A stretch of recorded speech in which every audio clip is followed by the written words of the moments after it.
जैसा कि आप सभी को मालूम होगा कि आरआरबी जेई का एग्ज़ाम चल रहा है, तो ऐसे में मैं आपके लिए जीके जनरल अवेयरनेस और जनरल साइंस के कुछ इंपॉर्टेंट क्वेश्चन लेकर आया हूं।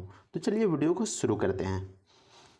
तो देख सकते हैं कि पहला क्वेश्चन में पूछा गया है कि दो सतहों की अनियमितताओं का क्या होता है जो स्थैथिक घर्षण का कारण बनता है।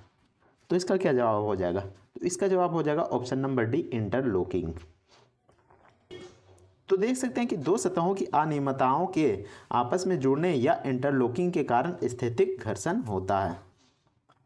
नेक्स्ट क्वेश्चन में पूछा गया है कि जब लिटमस को बोरेक्स के घोल में मिलाया जाता है तो यह हो जाता है, तो कौन सा कलर में चेंज हो जाता है?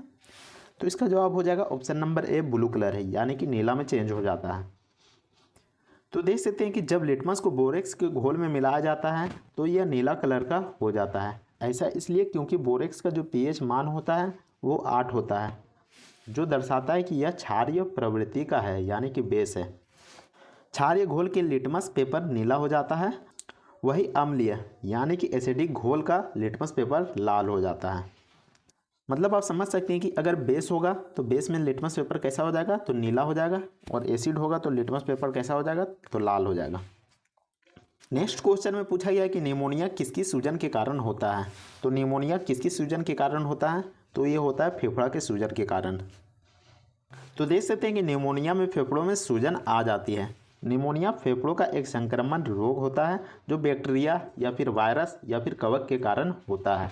इस संक्रमण के कारण फेफड़ों की जो वायु थैलियाँ होती है, जिसको एल्वियोली कहते हैं, उसमें सूजन आ जाता है और वे तरल पदार्थ या फिर मवाद से भर जाती है। इससे सांस लेने में भी दिक्कत होने लगती है। नेक्स्ट क्वेश्चन में पूछा गया है कि बनारस हिंदू विश्वविद्यालय यानी कि बीएचयू किस राज्य में स्थित है। तो बीएचयू किस राज्य में स्थित है? तो इसका जवाब हो जाएगा उत्तर प्रदेश। तो देख सकते हैं कि बनारस हिंदू विश्वविद्यालय बीएचयू उत्तर प्रदेश के वाराणसी में स्थित है। और इसकी स्थापना कब की गई थी? तो इसकी स्थापना 1916 में की गई थी। किसके द्वारा की गई थी? तो मदन मोहन मालवीय के द्वारा और एनी बेसेंट के द्वारा, दोनों मिलकर बीएचयू का स्थापना किया था। अगले क्वेश्चन में पूछा गया है कि कराधान के निम्नलिखित में से किस सिद्धांत को कराधान के भुगतान करने की क्षमता सिद्धांत के रूप में जाना जाता है। तो इसका जवाब क्या हो जाएगा? तो इसका जवाब हो जाएगा समानता के सिद्धांत। तो यहाँ पर देख सकते हैं कि कराधान के समानता के सिद्धांत को भुगतान करने की क्षमता के सिद्धांत के नाम से भी जाना जाता है। इस सिद्धांत के मुताबिक करदाताओं के बीच कर का बोझ समान रूप से बांटा जाता है, लेकिन सबको पता होता है कि सभी कोई कर एक समान नहीं दे सकते हैं। नेक्स्ट क्वेश्चन में पूछा गया कि क्षतिपूरक वन रोपण निधि विधेयक किस वर्ष में भारत की राज्यसभा द्वारा पारित किया गया था। तो कब पारित किया गया था? तो इसका जवाब हो जाएगा ऑप्शन नंबर सी, 2016 में। तो देख सकते हैं कि क्षतिपूरक वन रोपण निधि विधेयक 2016 को भारत की राज्यसभा में पारित किया गया था। तो यहाँ पर देख सकते हैं डेट दिया गया है 28 जुलाई 2016 को। इस विधेयक के तहत भारत के सार्वजनिक खाते में राष्ट्रीय क्षतिपूरक वनीकरण कोष और हर राज्य के सार्वजनिक खाते में राज्य क्षतिपूरक वनीकरण कोष का गठन किया गया था। यानी कि नेशनल लेवल यानी कि राष्ट्रीय लेवल में भी खाते का आयोजन किया गया था, जिसमें कि फंड आता था, और राज्य लेवल में भी फंड का यहाँ पर आयोजन किया गया था। इस कोष में जमा होने वाली रकम का इस्तेमाल इन कामों में किया जाता था, जैसे कि वृक्षारोपण, वृक्ष को रोपने के लिए, वन पारिस्थितिक तंत्र को फिर से जीवित करना, वन्य जीवों को संरक्षण के लिए, बुनियादी ढांचों का विकास करने के लिए। तो इस कारण से यहाँ पर जो क्षतिपूरक वन रोपण निधि विधेयक पास किया गया था। नेक्स्ट क्वेश्चन में पूछा गया कि निम्नलिखित में से किस तत्व की विद्युत ऋणात्मक सबसे अधिक है। तो किसकी है? तो इसका जवाब हो जाएगा ऑप्शन नंबर सी, फ्लोरीन की। तो देख सकते हैं कि फ्लोरीन सबसे अधिक विद्युत ऋणात्मक तत्व है, और पोलिंग पैमाने पर इसका विद्युत ऋणात्मक मान कितना है? तो वो 4 है। क्वेश्चन में पूछा गया कि निम्नलिखित में से कौन सा साबुन का एक सह उत्पाद है। तो कौन सा साबुन का सह उत्पाद है? तो इसका जवाब हो जाएगा ग्लाइसरीन, ऑप्शन नंबर डी। तो देख सकते हैं कि ग्लिसरीन साबुन बनाने की प्रक्रिया का प्राकृतिक उत्पाद है। जब एक ट्राइग्लिसराइड क्षार के साथ प्रतिक्रिया करता है तो यह प्रतिक्रिया से साबुन बनता है, पानी बनता है और ग्लिसरीन बनता है। नेक्स्ट क्वेश्चन में पूछा गया कि निम्नलिखित में से किसमें साइट्रिक एसिड की मात्रा सबसे अधिक होती है। तो किस चीज़ में सबसे ज़्यादा साइट्रिक एसिड की मात्रा होती है? तो इसका जवाब हो जाएगा ऑप्शन नंबर डी, नींबू। तो देख सकते हैं कि नींबू में साइट्रिक एसिड की सबसे ज़्यादा मात्रा पाई जाती है। नींबू के अलावा ऐसे भी साइट्रिक एसिड के अच्छे स्रोत पाए जाने वाले फल भी है, जैसे कि संतरा, अंगूर, कीनू, अनानास। नेक्स्ट क्वेश्चन में पूछा गया कि निम्नलिखित में से कौन सा एक कीटनाशक है।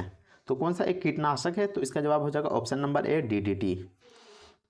तो देख सकते हैं कि डाइक्लोरो डाइफिनाल ट्राइक्लोरोइथेन DDT एक कीटनाशक है। ऑस्ट्रियाई रसायनज्ञ ओथमार जेडलर ने साल 1874 में इसे संश्लेषित किया था। द्वितीय विश्व युद्ध के बाद इसका इस्तेमाल भी किया गया था, जो कि मलेरिया और टाइफाइड को नियंत्रित करने के लिए किया गया था। नेक्स्ट क्वेश्चन में पूछा गया कि भरतनाट्यम की उत्पत्ति किस राज्य में हुई थी। तो भरतनाट्यम की उत्पत्ति किस राज्य में हुई थी, तो इसका जवाब हो जाएगा ऑप्शन नंबर सी तमिलनाडु में। तो यहाँ पर देख सकते हैं कि भरतनाट्यम की उत्पत्ति तमिलनाडु में हुई थी। यह भारत का सबसे पुराना शास्त्रीय नृत्य है। भरतनाट्यम भारत के नाट्य शास्त्र जैसे कि कालजयी ग्रंथ पर आधारित है। तो अगर पूछा जाता है कि भरतनाट्यम किस पर आधारित है, तो यह भारत के नाट्य शास्त्र जैसे कालजयी ग्रंथ पर आधारित है। यह नृत्य शैली दक्षिण भारत के धार्मिक विषयों और आध्यात्मिक विचारों को व्यक्त कराती है। निम्नलिखित में से कौन सा एक विषाणु जनित रोग है। तो कौन सा एक विषाणु जनित रोग है, तो देख सकते हैं 12 के यहाँ पर ऑप्शन नंबर ए हो जाएगा खसरा। तो देख सकते हैं कि खसरा एक विषाणु जनित रोग है। यह खसरे के विषाणु से होता है और बहुत संक्रामक होता है। इसके लक्षणों में क्या क्या पाए जाते हैं, तो इसका लक्षण यह है कि आपको बुखार हो जाएगा, खांसी हो जाएगा, सर्दी जुकाम हो जाएगा और आग भी आ सकता है। नेक्स्ट क्वेश्चन में पूछा गया कि केल्विन पैमाने पर लिए गए ताप को सेल्सियस पैमाने पर बदलने के लिए आपको दिए गए माप में करना होगा। तो क्या करना होगा, तो ऑप्शन नंबर सी बिल्कुल सही जवाब हो जाएगा। 273 से आपको घटाना होगा। तो यहाँ पर देख सकते हैं कि केल्विन पैमाने पर दिए गए तापमान को सेल्सियस पैमाने पर बदलने के लिए आपको 273.15 से घटाना होगा, जिसका सूत्र यहाँ पर, जिसका फॉर्मूला यहाँ पर दिया गया है। तो देख सकते हैं यहाँ पर। नेक्स्ट क्वेश्चन में पूछा गया कि भोजन के डिब्बे टीन से लेपित होते हैं, जिंक से नहीं होते हैं। तो ऐसा इसलिए, तो यहाँ पर देख सकते हैं कि जो टीन की तुलना में जो जिंक होती है अधिक अभिक्रियाशील होती है। तो ऑप्शन डी बिल्कुल सही जवाब हो जाएगा। तो यहाँ पर देख सकते हैं कि खाद्य पदार्थ के डिब्बों पर जिंक के बजाय टीन का लेप होता है। तो ऐसा इसलिए क्योंकि जस्ता अधिक यानी कि जिंक जो अधिक अभिक्रियाशील होता है, और इसलिए यह भोजन में अम्ल और क्षार जैसे यौगिक के साथ प्रतिक्रिया कर सकता है और रिएक्शन भी कर सकता है, जो भोजन को खराब भी कर सकता है, और अगर हम खा लेते हैं तो उससे हमें बीमारी भी हो सकता है।